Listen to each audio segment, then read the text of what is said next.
Bonjour, j'ai le plaisir d'accueillir ce matin le réalisateur marocain Omar Bouldouira dont le film Annette Abjad figure parmi les films de la compétition officielle des longs métrages de fiction de la 2e édition du Festival international de cinéma et mémoire commune. Omar, bonjour. Bonjour. Alors, ma première question sera sur votre présence à Nador et votre participation à Nador au festival. Quelles sont vos premières impressions? Déjà, je suis très content de venir visiter cette belle ville de Nador et je vous remercie pour l'hospitalité et pour votre invitation. C'est donc la première fois que je participe à ce festival et la première chose qui m'a sauté aux yeux, c'est le côté, on va dire, un peu méditerranéen du festival où je vois beaucoup d'Espagnols, beaucoup de gens de la Méditerranée et j'aime bien qu'il y ait cette espèce d'échange et de mixité.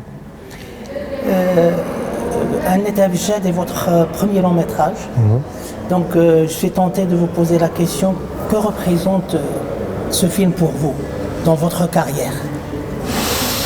Parce que les débuts sont toujours difficiles. Vous avez vu, j'ai eu un petit soupir.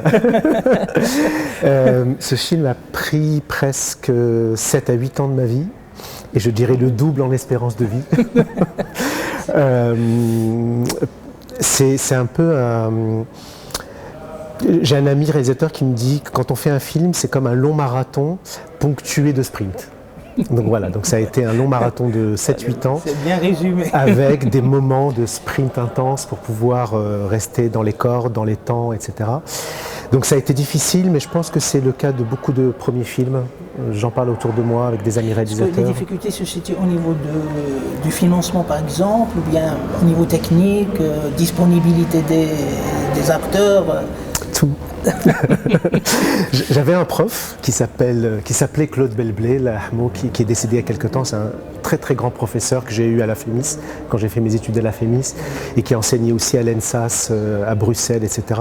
Il nous disait quelque chose, le premier jour où j'étais à l'école, il nous a dit « le réel résiste ». Et c'est une très très belle expression. Et en fait, tout résiste. Trouver des financements, ça prend beaucoup de temps, il faut convaincre.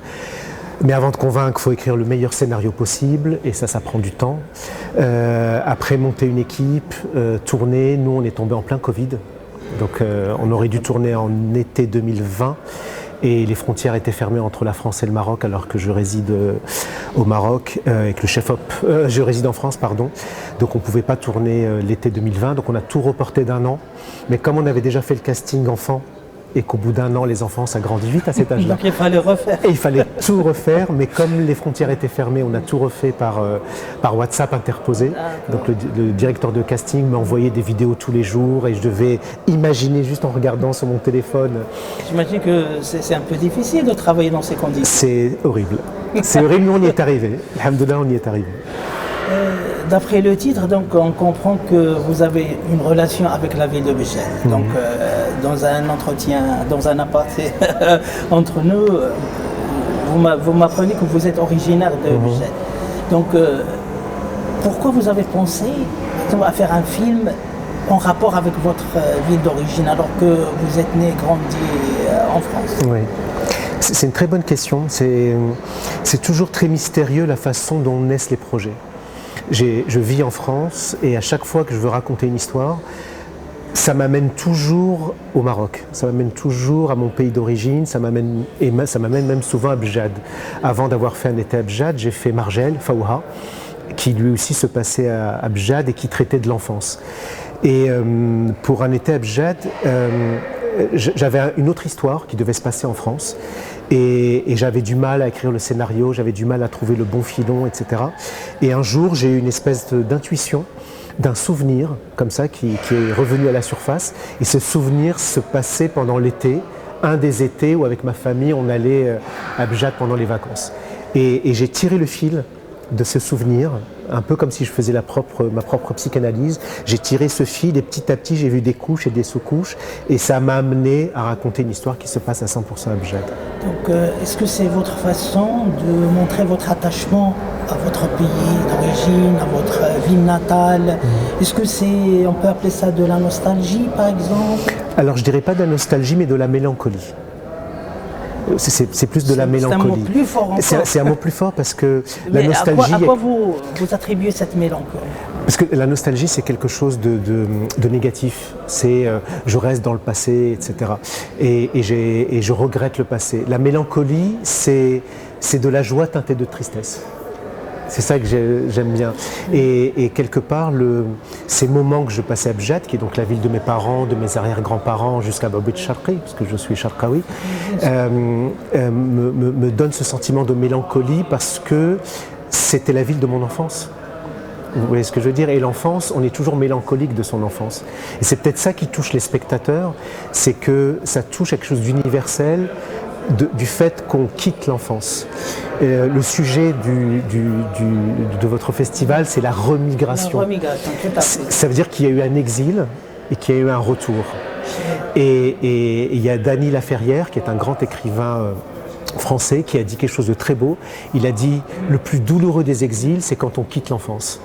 Et je pense que c'est cette mélancolie d'avoir quitté l'enfance qui me ramène au Maroc que j'ai quitté quand j'étais petit. Donc il y a un double exil, celui de l'enfance et celui de la patrie. Très bien. Alors, bien sûr, après un premier film, il y aura un deuxième film et un troisième film. Est-ce que vous avez déjà pensé à ce sujet d'un deuxième film, à tourner un deuxième film? Je vois à votre sourire que je sais que la première expérience sont toujours là. Mais certainement, en tant que réalisateur, vous nourrissez l'espoir, mais vous avez une idée sur le prochain film, certainement. Même si c'est encore embryonnaire, mais vous avez une idée, certainement. Comment vous dire? C'est un peu comme un accouchement difficile. Exactement. Je pense que... J'ai pas voulu utiliser l'expression. Je pense qu'après un accouchement difficile, on a du mal à se dire « je vais refaire un deuxième enfant ». Mais... je ne veux pas me mettre à la place des femmes, mais je pense qu'à un moment ou à un autre, comment on va dire, il y a quelque chose en nous, il y a une force qui va plus loin que la douleur, qui va plus loin que les épreuves, qui nous pousse à recommencer. Parce que c'est plus fort que nous. Et j'arrête là la métaphore. Et je pense que pour un cinéaste ou un artiste de manière générale, c'est pareil. C'est-à-dire que après, on n'a qu'une envie, c'est d'arrêter, c'est de se dire allez, je vais ouvrir une pizzeria. J'avais même pensé faire de la plongée pour aller mettre du corail dans les îles pour faire quelque chose d'utile pour la planète et arrêter ces conneries futiles de cinéma. Et il y a cette réalisatrice que j'aime beaucoup, Jane Campion, dont j'ai revu la leçon de piano récemment. Un très beau film. Très très beau film. Je l'ai revu, là il est repassé en version remasterisée au cinéma à Bagnolet où j'habite. Et j'avais l'impression que le film venait de sortir, alors que le film a plus de 30 ans. Exactement. Il n'a pas pris une ride, il est magnifique. Et elle a dit quelque chose de très intéressant, parce qu'on lui a posé la question, qu'est-ce qui vous pousse à faire des films, malgré que même pour elle, c'est difficile de faire des films. D'ailleurs, son dernier, elle n'a pas pu le produire ailleurs, et elle a dû le produire via Netflix. Je ne me rappelle plus exactement du titre. Et elle disait, c'est comme la nuit, à un moment, on se réveille parce qu'on a envie d'aller aux toilettes. Et là, on hésite. On se dit, qu'est-ce que je fais? Si je vais aux toilettes, je vais sortir de mon confort, il va faire froid et je risque de ne pas redormir. Mais si je reste dans le lit bien au chaud, je vais penser à aller aux toilettes et je ne vais pas dormir. Donc, je n'ai pas le choix, il faut que j'aille aux toilettes. Donc, c'est une façon peut-être un peu ironique et rigolote pour dire que après, on a ça dans le sang. Et quel sera mon prochain film? J'en sais rien. Parce que ça ne dépend pas que de mon désir, ça dépend des financements, ça dépend des rencontres. Est-ce que je vais rencontrer un producteur avec qui ça va bien se passer? Est-ce qu'il y a un feeling qui va se passer pour un projet? Est-ce qu'il va plaire, ce nouveau projet? Donc ça dépend de plein de choses qu'on ne maîtrise pas. Mais l'important maintenant, c'est que l'envie revienne. C'est d'avoir envie de se relancer pour une longue... L'envie n'est pas là pour le moment. Plus ou moins. Elle est dans un petit coin, mais il faut la réactiver. Vous savez ce qui la réactive et ce qui la nourrit, c'est quand je reçois les sensations des spectateurs après la projection. Ça, c'est la meilleure des... Exactement, c'est ça ce qui donne envie justement à revivre une autre expérience. Ça nourrit, parce qu'on se dit, ça valait la peine. Oui. Une dernière question. Vous êtes au courant de l'actualité cinématographique marocaine, donc comment vous voyez le cinéma marocain? C'est-à-dire son évolution, est-ce qu'il a évolué pour vous? Est-ce que les films marocains ont de l'écho ailleurs? Comment vous voyez un peu la vie cinématographique au Maroc? Alors, Comme je vis en France, malheureusement, je n'ai pas beaucoup accès au cinéma marocain. C'est-à-dire que je ne vois les films marocains que quand ils sont distribués en France, ou quand je viens dans les festivals comme Tétouan, Tanger ou Issinadol, où j'ai la chance et l'occasion de voir des films marocains. Donc du coup, j'essaie d'en voir au maximum pour me tenir au courant, pour me renseigner et surtout pour voir ce qui se passe. Mais il y a quelque chose qui me plaît, c'est que je vois qu'il y a une évolution.